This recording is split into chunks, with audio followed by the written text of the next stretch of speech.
I rise to speak on what is a national disgrace. As we watch in horror at the unfolding genocide beamed into our living rooms from the Middle East, the Labor government has used one of the most secretive military export systems in the world to support the State of Israel's atrocities against the people of Gaza. Providing military aid to this regime is a stain on the character of this country, and it implicates us all in the slaughter of Palestinian people. Over the last 5 years, Australia has provided $10 million in arms and ammunition to Israel. And today it's reported that the Australian government has provided Israeli weapons company Ebert Systems with a $190 million defence contract.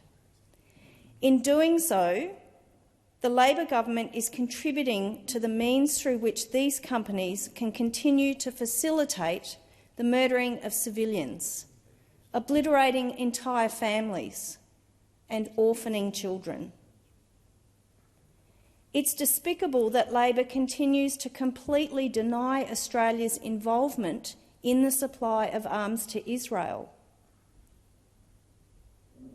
And their complicity in Israel's crimes against humanity must never be forgotten. What hope is there for a lasting peace in Israel and Palestine when countries like Australia deny the reality of what is happening in Gaza while facilitating the supply of the very weapons that Israel is using to carry out its indefensible campaign of violence? Supporting military exports to aid the genocidal ambitions of an apartheid state is a deep moral failing of this government, and it makes Australia a party to an egregious campaign of desecration and destruction. Ceasefire now. Free Palestine. Senator Rice.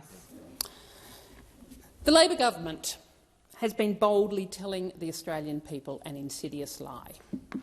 Since the 7th of October, we've heard senior ministers tell us over and over again that Australia has not been exporting military equipment to the Israeli state. We had Senator Ciccone just now saying Australia has not supplied weapons.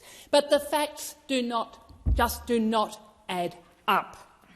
That statement means that it's a definitional thing, that parts of F-35 bombers, parts of the bomb bay doors, which Australian companies supply, are defined as not being weapons, despite being the very thing that turns the F-35 from a plane into a bomber. It defines drones not as weapons. It defines armour not as weapons. These are weapons. These are parts of weapons. These are parts of Australian-sanctioned weapons that are being supplied to the Israeli state and are part of the genocide which is going on in Gaza. And it's outrageous to learn that there are over 50 companies making essential parts for every F-35 fighter jet that the Israeli Defence Force uses to kill innocent Palestinian civilians. And this in the most serious of contexts, in circumstances where the International Court of Justice has said there's a credible risk of genocide, where 30,000 people have been killed at the hands of the Israeli government, where 100,000 people have been injured, where millions of people are currently living in absolute fear for their lives in Rafah, starving, desperately trying to keep their children and themselves alive in the throes of famine and disease, and being threatened with further invasion and further attacks.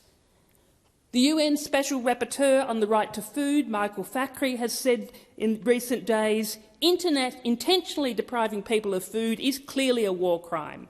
Israel has announced its intention to destroy the Palestinian people, in whole or in part, simply for being Palestinian. In my view, as a UN human rights expert, this is now a situation of genocide. This means the state of Israel in its entirety is culpable and should be held accountable, not just individuals or this government or that person. And many of those weapons being used in this genocide have direct ties to Australia. Australia also plays a major role in Israeli and US surveillance. Reported by Michael West Media in November that the Pine Gap US surveillance base located outside of Alice Springs is collecting an enormous range of communications and electronic intelligence from Gaza, and that this data is being provided to the Israel Defence Forces. Data is probably directing where those bombs are going to be killing people. Who knows what kinds of violence and devastation the Israeli Defence Force is using this data for, but Australia should and must not play a part in it. Tens of thousands of Australians are on the streets every week, protesting, speaking out for humanity, for Australians to do more, and we Greens support them, and we are with them. The Australian community overwhelmingly see what's going on, and I salute every person who is speaking out. But instead of helping to end the violence, our Labor government is continuing to lie and sell military equipment to Israel, has cut aid to Palestine and refuses to sign on to the International Court of Justice investigation. Our Foreign Minister and our Prime Minister mouth weasel words about how Israel conducts itself matters and make hypocritical statements of concern about the plight of the Palestinian people, but refuse to take any action to back up these sentiments. These actions and this lack of action are making our nation complicit in a genocide.